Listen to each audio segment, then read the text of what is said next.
Hello, everyone. I am Phoenix Tremaine, and this is my Divorce Court Commentary, Season 20, Episode 17, Moon versus Olvera. And before I get into the case, I'm getting over a cold. I'm in that phlegm stage where everything's kind of all stuck up in here. So hopefully you can hear me very well, and we can get through this together. Talk about this episode. Um, this was an interesting episode because it's all about control. Just like Janet Jackson, it's all about control, and he wanted lots of it. So the fiance and the male, for his name I think it was Jonay or something. So he looks different. He's got like an emo type look, and she's talked about different things he likes to try, and I know people that are emo. I know people that are goth. It's two different things. And sexually they're probably doing some pretty crazy stuff, and that kind of really keeps people together, because when you have certain fetishes, you never know if the next person's cool with it. So when she was in the case talking about, I think she had mentioned about being tied up or being submissive for him, when the judge was talking about the control that they were talking about. And she was talking about being controlled sexually. And he was like, no, it was just control in general. And that's a dangerous thing when the role play extends beyond role play, because there's a matter of jealousy, which I'm mad at Judge Lynn, because she's biased towards the women, not all the time, but in this case, she really focused on his jealousy, and when he tried to talk about her jealousy, the judge cuts him off and said, no, we're talking about you right now. And I said, okay, I get it. Staying focused on the conversation, but they never went back to, what are some of her traits that are, jealous, or something that could be construed as negative, or something that she may have done to irritate him, because there's two sides to a story. And as far as him being controlling, because you tiptoe into the area of being an abuser, mentally, emotionally, when he wouldn't let her work. It reminded me of my stepfather. How, my stepfather, when he didn't want my mother to work, and if she got a job, he would go to the job and just cause a scene, or he would just make life so much hell for her that she would eventually have to quit. So either you're going to quit or get fired. So that's a horrible trait for a man to have, of that much control over a woman, where you just want her in the house locked up like she's in jail. So whether or not for them to get married, of course, no. So Judge Lynn did tear up their marriage license. I would have done the same thing. But things that stuck out to me is when she's a slob, and I believed them. I believe wholeheartedly that she said that mess was his mess and it was caused in a day. I was looking at that stove. That was a dirty ass stove. I was looking at, all the stuff falling around, and no, that's been there for a while.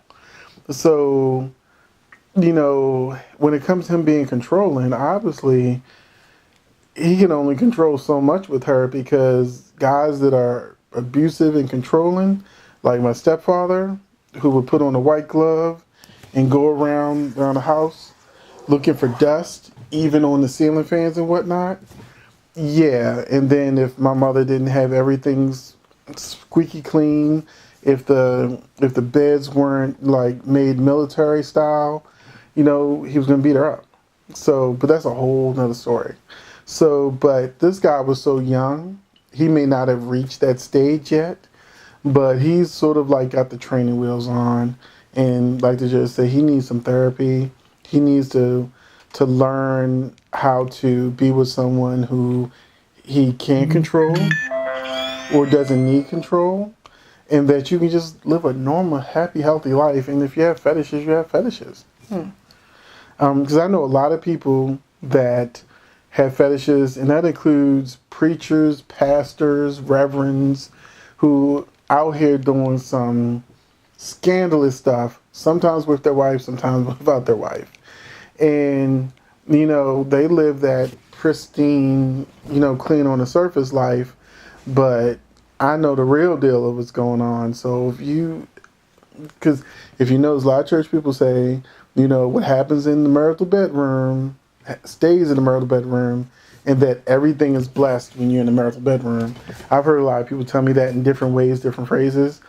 But at the end of the day, have fun in your marriage. Have fun with sex. Have fun doing what you do. But don't take that outside of the bedroom. Don't take that controlling nature outside of the bedroom. If you're a dom and she's sub, have fun. Go forth and have fun, But she was a slob. And then, oh my goodness. And this is another thing reminded me about the potential fetishes they may have. Because she was like, he may not wash for 5 days. And I know oh good Lord, there's certain fetishes out there where, like, even certain bars and clubs in the United States and outside the United States, where they want a man's natural scent, that man's natural smell. It's funky, but there's places where that is part of the fetish of they just want you raw and sweaty and ugh. So, but I know people that love it. I mean, you wouldn't believe the types of people I know. As a writer, I don't judge people. I listen. I take all of it in, whether they're good, bad, indifferent, have crazy fetishes, done crazy things in life, or just born as hell. As a writer, everybody is part of my canvas. I take in everybody's personalities, and sometimes I'll say, you're going to be a character in the movie one day, or you're going to be a character in one of my books one day, And so I've learned to learn people. And so a lot of these different personalities, I've run into a lot of this just in life in general. And, that's it. There's nothing else to say about the case. The judge tore it up. Oh, at the end of the case, it came out that she was pregnant. And they're all happy and whatnot, and they claim they're going to get married in 2 years. However, only thing it did was cement the control issue. Even she wasn't going nowhere. We saw at the end of the case she wasn't going nowhere. But now that they have a child together, now he's got her locked in. Even though she got 3 other kids, he's got her locked in. Now they're tied together for the next 20 plus years. And his controlling nature is only going to get worse. Because I hope it doesn't. I don't want to put that out there. But my stepfather, he did a lot of controlling things when he married my mother. As soon as she put that ring on, it was night and day. He became a different person. But once my mother had my brother, had his kid, oh, that's when he went from being emotionally abusive and threatening to physically abusive and threatening to kill her, me, and everybody else. So, and meaning it, every word of it. So I just felt like this just led on to, I don't know if she trapped him, he trapped her, or if it was an accident, or if it was on purpose. But now, another chapter in the story is developing, and I have a feeling they may even be one of these cases that they bring back to divorce court years later, where he's so young, he's only 23, she's 27. When she's 30, he'll be 26. So at 23 years old, I guarantee you, he's going to move on to some other woman. I guarantee you that's going to happen. He's too young for all this commitment. But, especially doing what he's doing. But thank you for watching. Let me know your opinion in the comments. Do you think I'm right? Do you think I'm way off? Or, sometimes the people actually on the show will actually comment, especially when I comment on Divorce Court's actual YouTube page. They be coming at me because they don't like what I got to say. But, hey, it's just my opinion. So thank you for watching, and I will catch you in the next video. And you won't be seeing this on Thanksgiving, but it's Thanksgiving, so I'm just gonna say, hope you had a great holiday.